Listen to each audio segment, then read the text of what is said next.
Good day everyone! Today we're going to discuss about relations and functions.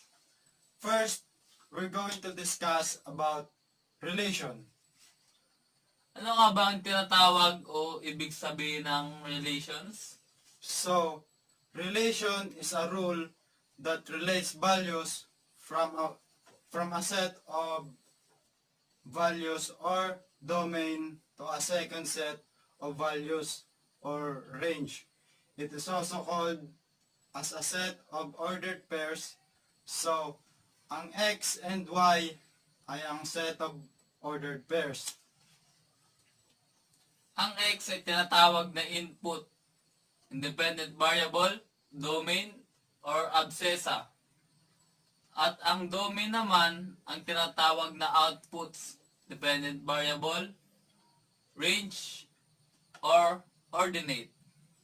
Okay, so now, let's have an example of set of ordered pairs. Our example is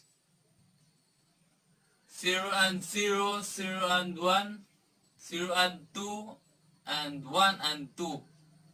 As we can see in our example,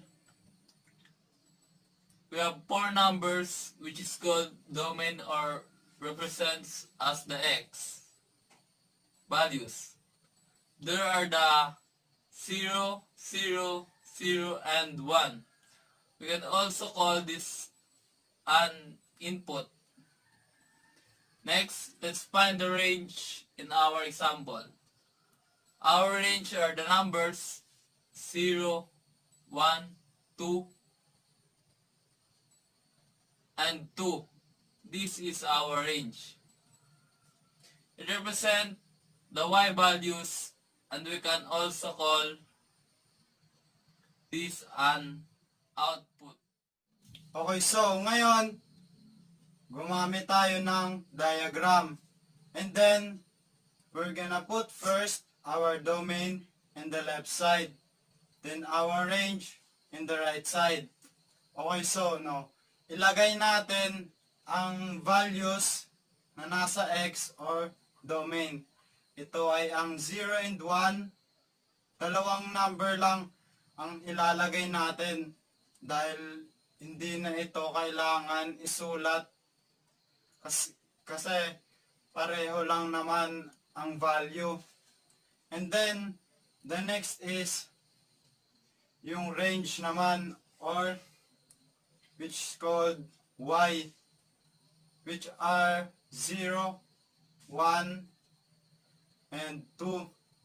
And then, i-connect natin ang set of ordered pairs. First is 0 and 0, then 0 and 1, then 0 and 2, and then the last is 1 and 2. Okay, so yan. Naidikta na natin ang set of ordered pairs sa pamamagitan ng paggamit ng diagram. So, ayan. Alam na natin kung paano malaman ang domain at range or the x and y. Ang susunod naman natin i-discuss ay ang 4 different type of relations. The first type of relation is one-to-one relation. In one-to-one relation, each input is matched to only one output. So, now, let's have an example so that we can understand it properly. And our example is 1 and 3, 2 and 6, 4 and 5, then 7 and 8. Makikita natin sa diagram na ang isang input ay same sa isang output. Sa isang output lang. Hindi ito matatawag na one-to-one relation kung ang isang input ay nakapares sa dalawa, tatlo, o mas higit pang output. The next type of relation is the one-to-many relation.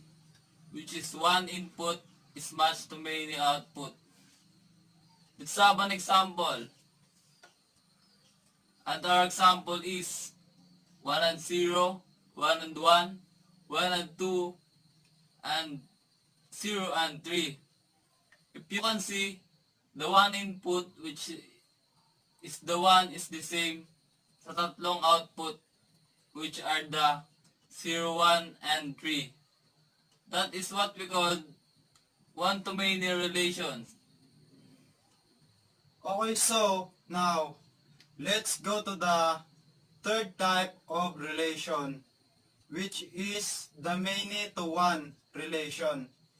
As we can see in the example, many inputs are matched to only one output. That is what we call the many-to-one relation. And the last type of relation is the many-to-many. Let's have again an example. The diagram shows that many input was matched at many outputs. That is the many-to-many relation. So ngayon, dahil tapos na tayong mag-discuss ng about sa relation, pumunta naman tayo sa function. But first of all, take note that all function are relations, but not all relation are functions. So, ano nga ba ang tinatawag na functions? Function is a relation where each element in the domain is related to only one value in the range. So, let's have an example para maintindihan natin kung ito ba ay function or not function. Let's have an example first of a function. The diagram in the example is one-to-one relation. One-to-one relation is a function because domain is related only to one range. Let's have another example so that we can understand it properly. Our domain is -3, -1, 0, 4, and 5. And our range are 0, -2, +3, -1, and 3.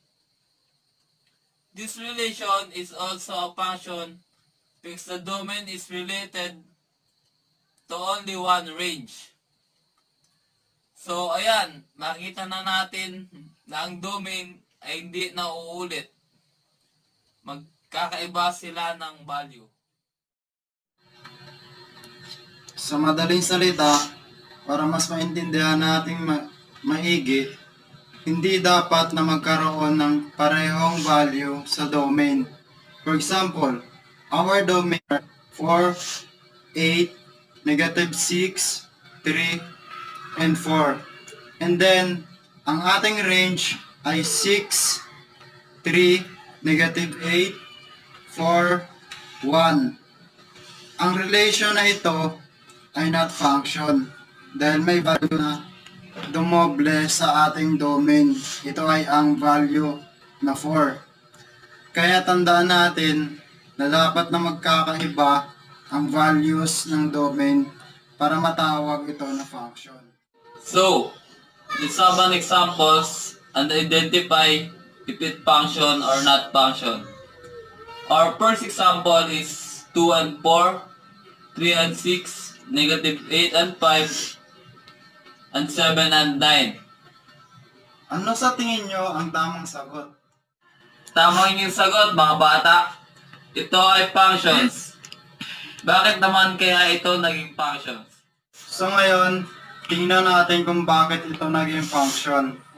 So kung makikita natin, ang ating domain ay 2, 3, -8, and 7. Mapapansin natin na walang inulit na value sa domain, kaya ito ay function. Okay. So, for our next example, 1 and 6, 3 and 5, 1 and 8, and 3 and 5. So, sa tingin nyo, ano kaya ang sagot? Ito kaya ay functions or not function? Okay, so let's analyze para malaman natin kung ito nga ba ay function or hindi. Kailangan muna natin kunin ang domain. So, our domain are 1, 3, 1, and 3.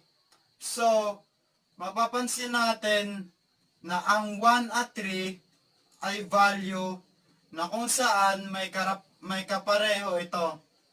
Kaya ang magiging sagot natin ay not function. So guys, that's all for today. Thank you for watching. Hope you like it, our video. Please subscribe. See you next vlog. You know I'm gonna